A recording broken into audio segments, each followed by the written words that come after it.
that.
Voice of the people.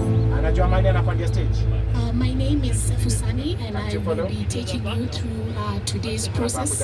And we have such an incredible panelist who will be coming, but also we are engaging all of us who are here in the crowd today.